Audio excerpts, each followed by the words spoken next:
Zapier versus Integromat, or also known as Make.com. So Zapier is a cloud-based automation platform designed for connecting apps and automating workflows via triggers and actions, which they call zaps. Now Integromat, on the other hand, or now known as Make.com, is a visual workflow automation platform focusing on more advanced scenarios with branching, data manipulation, and scenario logic. So let's talk about their pros and cons. So for Zapier, it offers extensive app integration libraries. It is very beginner friendly and has a strong ecosystem. Integromat, on the other hand, offers greater workflow flexibility and power.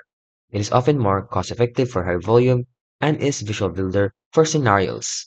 So now other cons. Zapier is it can get expensive.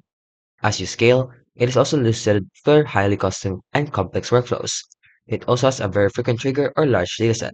Now for Make.com, it requires a steeper learning curve. It also has a smaller integration library compared to Zapier, and if you self-host, it can get heavy. So overall, if you were to choose, then if you prioritize ease of use, rapid deployment, then go with Zapier.